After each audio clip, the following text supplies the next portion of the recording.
International's Washington office. Nadia, thanks for being on the program. Thanks for having me. So lay out the case. The U.S. is the World Bank's most powerful and largest shareholder. Lay out the case for why its leader should come from outside of its borders.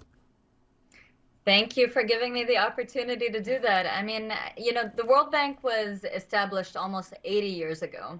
The world has changed dramatically since then, and we simply can't be stuck in an outdated model. Today's multilateralism requires the sharing of power in order to have more credibility and legitimacy. So we need a genuinely open, merit-based and transparent process where all World Bank shareholders, of which there are over 185, can put forward candidates. And we believe this will not just secure the best candidate for the job, but that it's also the right and fair process for a multilateral institution.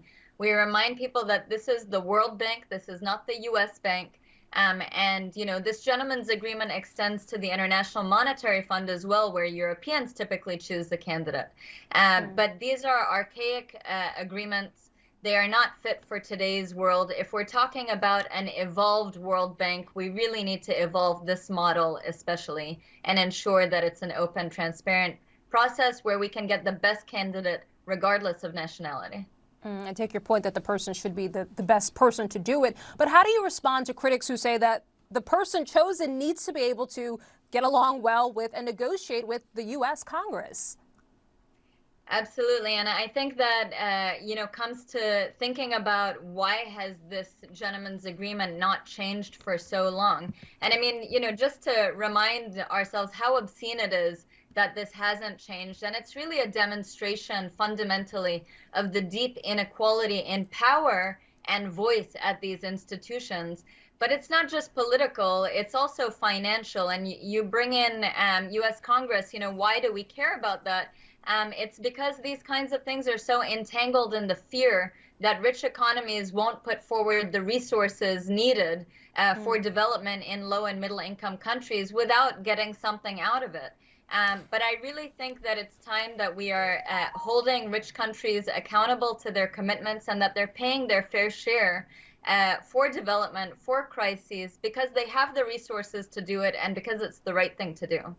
And Nadia, can you lay out a few examples of what changes you would actually like to see? Yes, I mean, aside from this process that we've already talked about, I think, just in terms of thinking about what is the kind of leadership that we need to see. I mean, with Malpass's leadership on climate, I think, there were many signals when his name was put forward for president a few years ago that we were going to have a difficult time when it came to leadership on climate change at the World Bank. And for 3 years, he ignored this climate crisis as a global leader and convener. That has implications. We lost 3 years of opportunity for stepped up major action on the world's biggest emergency. And then last year, of course, his comments on climate change with the New York Times journalist really shredded his credibility in a major way on climate change. So absolutely one thing that we'll be looking for is someone that will be a champion on climate change and really step up to the emergency that we're living in. But also yeah, go ahead.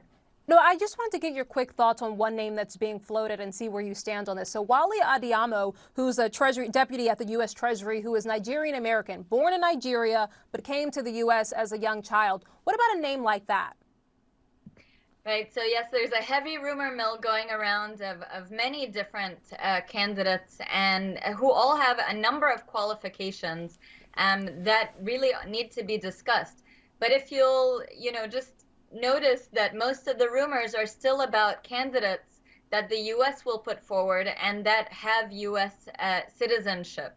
And we really need to break out of that mold and shape the conversation to think about all possible candidates, regardless of nationality. And so that we can think about other candidates that would also be well qualified, that have that lived experience from living in countries where the World Bank is operating, but where we can have a whole pool of qualified candidates and that all shareholders can put forward their nominations. Nadia, Daar, wonderful to have you on the program today.